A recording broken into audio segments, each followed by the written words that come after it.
meninggalkan tubuh, maka tubuh-tubuh itu hanya layaknya bejana kosong. Itu sebabnya banyak sekali kita temukan fenomena aneh, beragam cara orang memperlakukan jasad manusia yang telah mati.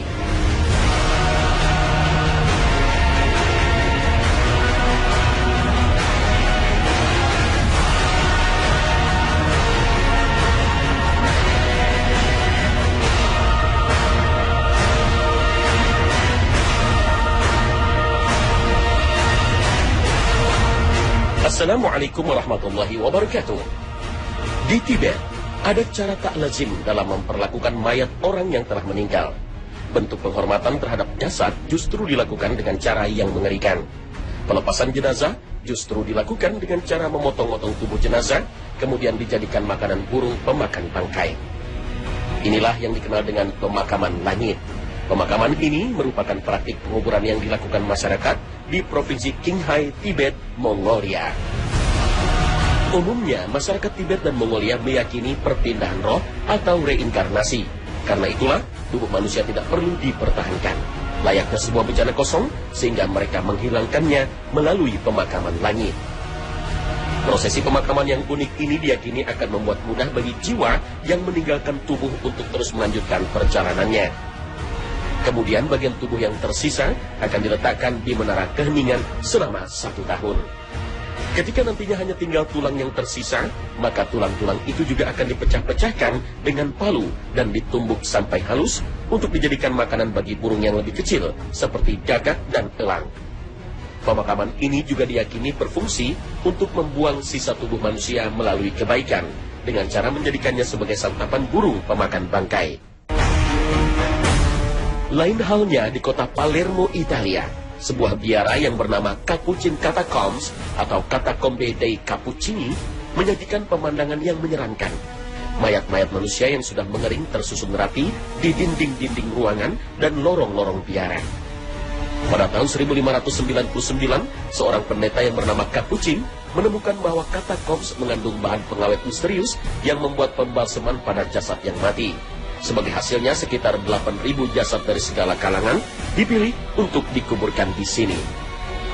Penyimpanan mayat di biara ini terus berlanjut hingga tahun 1920. Mayat terakhir yang tersimpan di tempat yang menyeramkan ini adalah mayat seorang anak balita bernama Rosalia Lombardo. Masih banyak lagi beragam cara memperlakukan mayat demi mempermudah perjalanan roh mayit. Berbagai keyakinan tentang perjalanan roh setelah mati telah memunculkan aneka ragam orang memperlakukan mayat. Namun semuanya bertujuan untuk memuliakan orang yang telah mati.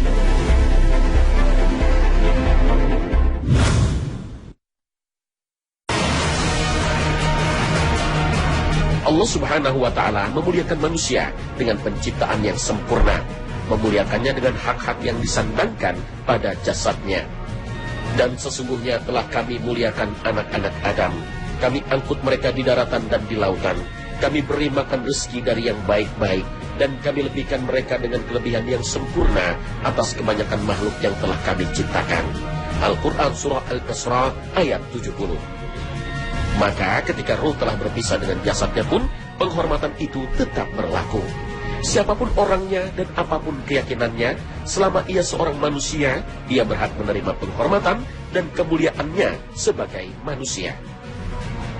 Maka, saat seseorang meninggal dunia, jasadnya pun harus diperlakukan seperti halnya ketika masih hidup. Inilah yang diajarkan Rasul Muhammad sallallahu alaihi wasallam. Sesungguhnya, memecahkan tulang seorang mukmin tatkala mati seperti halnya memecahkan tulangnya saat hidup. Hadits riwayat Abu Daud. Maka sungguh miris jika kita mengetahui kaum muslim justru memperlakukan mayat seorang muslim lainnya dengan tidak pantas, bahkan kejam. Sungguh sebuah perilaku di luar nalar. Seperti yang terjadi pada jasad mendiang pimpinan Libya, Muammar Gaddafi. Saat Gaddafi meninggal, jasadnya seperti dipermalukan oleh para pemberontak NTC. Dengan tubuh yang nyaris telanjang, mayat Gaddafi ditaruh di lemari pendingin dan dipertontonkan selama 5 hari hingga membusuk. Orang-orang termasuk anak-anak kecil antri untuk melihat mayatnya dengan memakai masker agar tak mencium bau busuk. Anehnya beberapa aktivis Islam tidak peduli dengan fenomena yang sangat menyayat hati ini. Terlepas dari kontroversi sosok yang meninggal, penjahat, kafir, zalim, atau apapun predikat yang melekat pada diri mayit, tapi jasad yang ditinggalkan rohnya itu adalah jasad manusia, makhluk Allah yang mulia, memiliki kehormatan dan dijaga kehormatannya dalam agama.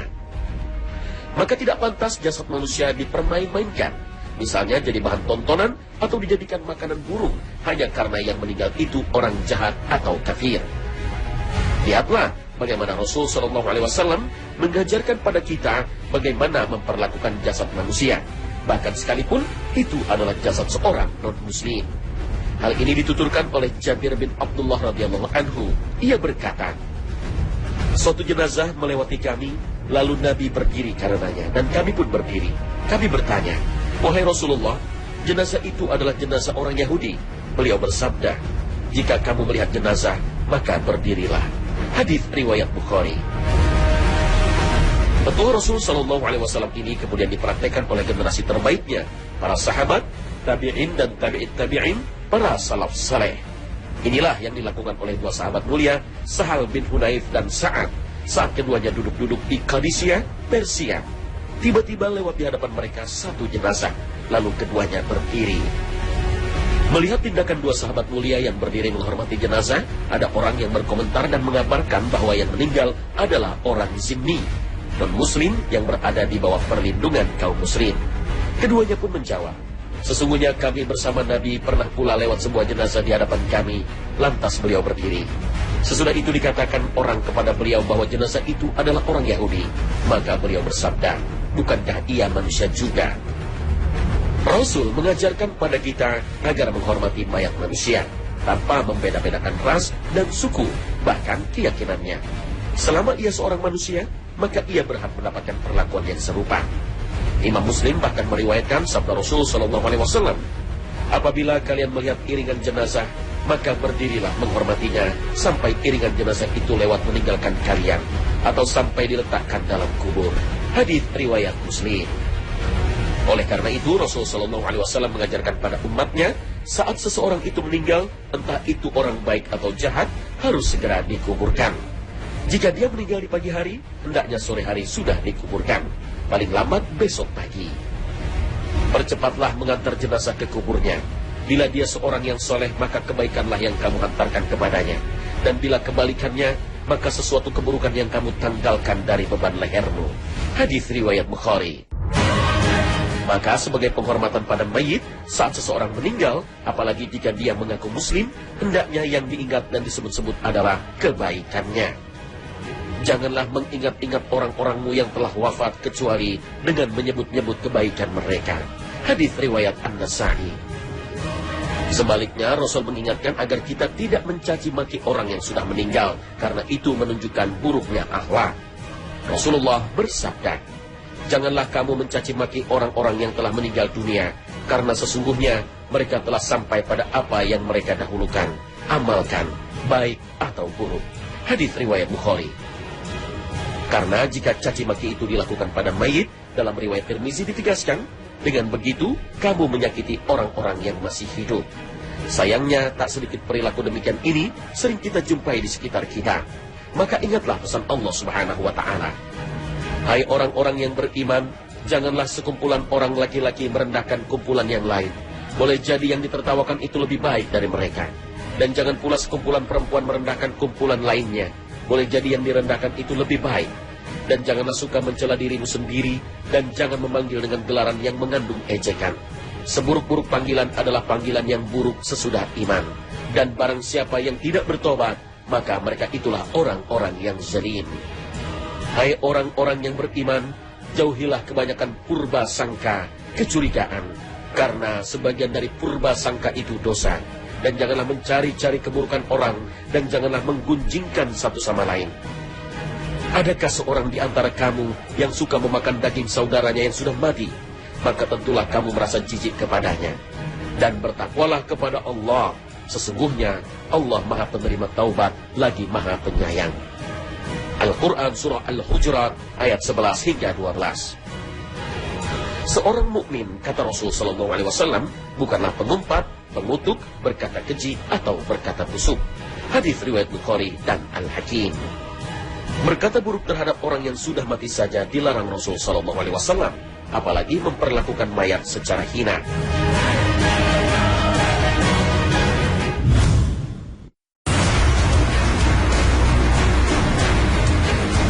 Jika kehormatan seorang muslim yang sudah meninggal sama seperti ketika hidup, lalu bagaimanakah dengan membedah tubuh mayat atau otopsi?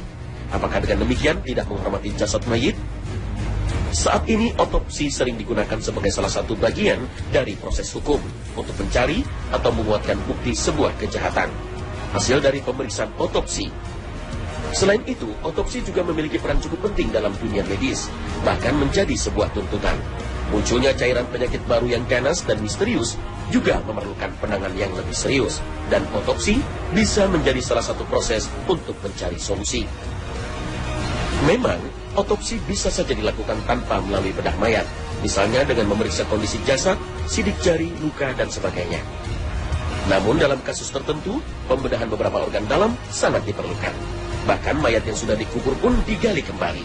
Dalam hal ini para ulama berbeda pendapat dalam menentukan hukum otopsi. Tindakan otopsi untuk penelitian kasus kriminal untuk mengetahui sebab kematian pasien, apakah sebab kematiannya wajar atau sebaliknya sebab kematiannya tidak wajar karena sebab penganiayaan, mungkin tercekik, dipukul, atau sebab lainnya. Mayoritas ulama kontemporer berpendapat bahwa kasus otopsi mayat yang dilakukan untuk penelitian kasus kriminal diperbolehkan. Inilah pendapat yang diambil oleh Lembaga Fatwa Majma' Fiqih Islami di Makkah Al-Mukarramah, Hay'ah Kibar Ulama Arab Saudi, dan Darul Fatawa Mesir. Fatwa ini didasarkan pada maslahat yang sangat besar dan termasuk dari kaidah syariat, bahwa apabila dua kemaslahatan berbenturan, maka yang lebih besar kemaslahatannya didahulukan. Dan apabila dua kerusakan berbenturan, maka yang lebih ringan kerusakannya didahulukan. Tentu saja, ketiadaan otopsi merupakan semata-mata kemaslahatan dan kepentingan pribadi mayat. Sedangkan otopsi mengandung kepentingan yang lebih besar dan umum. Untuk itu, kepentingan umum hendaknya lebih didahulukan daripada kepentingan pribadi. Jika otopsi dilakukan untuk penelitian sebuah penyakit, untuk mengungkap sebab penyakit yang mengakibatkan kematian, untuk dicarikan solusi dan antisipasinya, maka hal ini menjadi perselisihan di kalangan para ulama. Namun pendapat yang paling diutamakan adalah boleh, dengan catatan jika di situ ada tujuan dan sebab yang benar, seperti seseorang yang terkena penyakit yang bisa menular kepada orang di sekitarnya, dan wabah penyakit tersebut belum diketahui solusi pengobatannya. Alasan diperbolehkannya otopsi dengan tujuan ini karena kepentingan umum yang sangat besar. Maka kepentingan umum dalam hal ini harus didahulukan dari kepentingan pribadi, yaitu kepentingan mayit. Lalu bagaimana dengan praktek otopsi bagi para mahasiswa kedokteran? Tentu hal ini dilakukan untuk kepentingan praktikum proses belajar dan mengajar. Biasanya mereka mendatangkan sosok mayat, kemudian membedahnya agar para mahasiswa dapat melihat langsung isi organ tubuh dan mempelajari seluk-beluknya. Para ulama berselisih pendapat dalam hukum perkara ini. Ada yang membolehkan dan ada yang melarang. Di antara yang memperbolehkannya, Majma' Fiqih Islami di Makkah dalam muktamarnya yang ke-10. Dasarnya adalah kaidah hukum Islam, bahwa apabila dua kemaslahatan berbenturan, maka yang lebih besar kemaslahatannya didahulukan. Jika ada dua kerusakan berbenturan, maka yang lebih ringan kerusakannya didahulukan. Melakukan otopsi pada mayat adalah suatu kerusakan. Namun ketidaktahuan akan hukum ilmu kedokteran merupakan kerusakan yang umum yang lebih besar, maka harus dikedepankan. Para ahli hukum Islam menyandarkan dengan permasalahan fikih yang mengharuskan untuk melakukan otopsi. Mereka mengatakan bahwa diperbolehkan membedah perut mayat yang hamil untuk mengeluarkan bayi yang ada dalam perutnya, ketika bayi memiliki kemungkinan hidup. Pada dasarnya, setiap jenazah harus dipenuhi hak-haknya, dihormati keberadaannya dan tidak boleh dirusak. Karena kepentingan umumlah otopsi dibolehkan. Oleh karena itu, otopsi jenazah itu dibolehkan jika ada kebutuhan mendesak yang ditetapkan oleh pihak yang punya kewenangan untuk itu. Itu pun tidak serta-merta boleh tanpa syarat, tapi harus memperhatikan prinsip-prinsip yang tidak boleh dilanggar. Misalnya, tidak boleh otopsi dengan menggunakan mayat muslim. Otopsi hanya sesuai dengan kebutuhan darurat saja, sehingga tidak boleh mempermainkan jasad mayat. Jenazah yang akan dijadikan objek otopsi harus memperoleh izin dari dirinya sewaktu hidup melalui wasiat, izin dari ahli waris, atau izin dari pemerintah sesuai dengan ketentuan peraturan perundang-undangan. Mayat wanita tidak boleh diurusi dan dibedah kecuali oleh dokter wanita pula, kecuali jika memang tidak ada dokter wanita. Setelah selesai otopsi, maka seluruh bagian jenazah harus dikuburkan secara utuh, tidak boleh dikurangi. Dan jika memang mayat yang diotopsi adalah muslim, maka harus ditunaikan hak-haknya berupa dikafani, dimandikan, disolati, dan dikuburkan.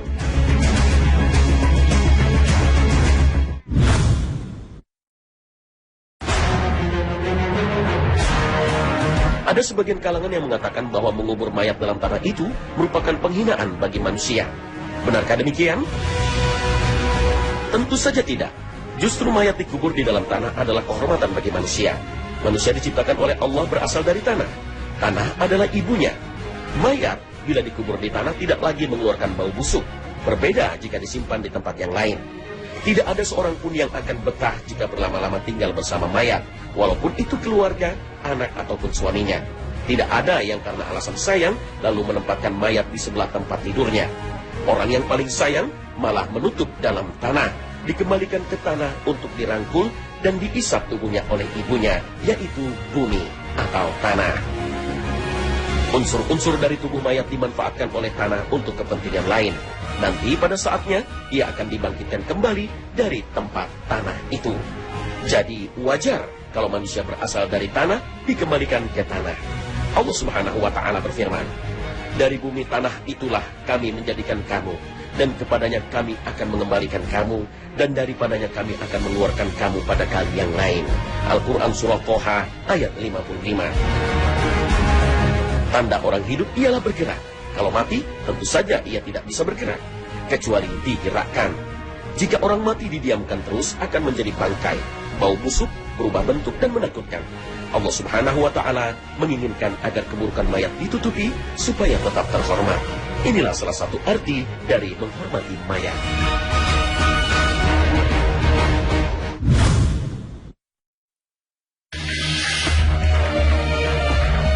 Allah Subhanahu wa Ta'ala berfirman, dari bumi tanah itulah kami menjadikan kamu, dan kepadanya kami akan mengembalikan kamu, dan daripadanya kami akan mengeluarkan kamu pada kali yang lain.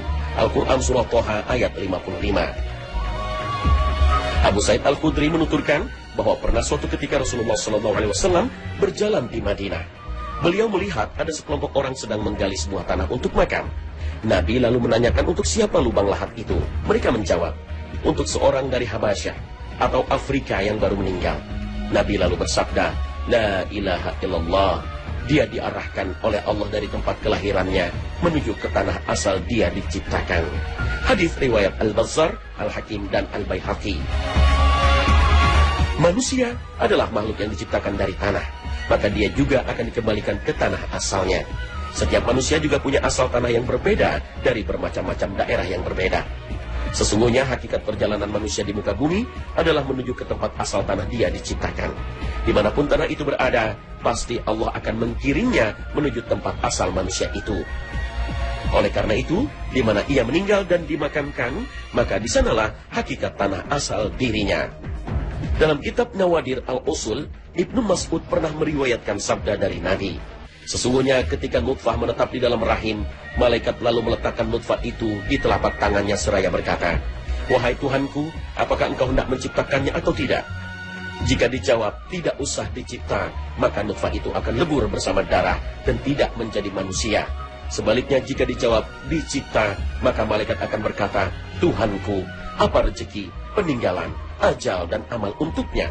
Tuhan lalu berfirman, lihatlah di Lauhil Mahfuz. Setelah dilihatnya, maka malaikat mendapatkan jawaban semua itu. Lalu malaikat mengambil tanah tempat dia akan dimakamkan. Dari tanah itulah nutfah itu diolah. Hadis riwayat Al-Hakim. Oleh karena itu, kampung kelahiran bukanlah berarti tempat asal seseorang. Kampung itu hanya tempat ia keluar dari rahim ke alam dunia. Seseorang tidak pernah tahu tanah asalnya hingga ia akan diarahkan oleh ketetapan Allah menuju tanah makam dirinya. Seperti halnya orang Habsyi yang meninggal dari bumi Afrika, Allah mengarahkan langkahnya menuju tanah Madinah dan dimakamkan di sana. Mathur bin Ukaimis berkata, Rasulullah SAW bersabda, Jika Allah menetapkan kematian seseorang di suatu tempat di muka bumi, niscaya Dia akan menjadikan orang itu butuh kepada tempat tersebut. Hadis riwayat Tirmizi. Oleh karena itu, ingatlah bahwa belum tentu dari kampung itulah asal kita diciptakan. Oleh sebab itu, yang terbaik adalah mereka senantiasa waspada dan mempersiapkan diri untuk pulang ke tanah asalnya yang sesungguhnya, yaitu tanah kuburan. Inilah rumah masa depan masing-masing kita yang apabila tampak dari luar adalah bangunan minimalis tipe 21 atau 2 meter kali 1 meter. Wallahu a'lam. Hai orang-orang yang beriman, bertakwalah kepada Allah dan hendaknya setiap diri memperhatikan apa yang telah diperbuatnya untuk hari esok, akhirat. Dan bertakwalah kepada Allah, sesungguhnya Allah Maha mengetahui apa yang kamu kerjakan. Al-Quran Surah Al-Hasyr ayat 18.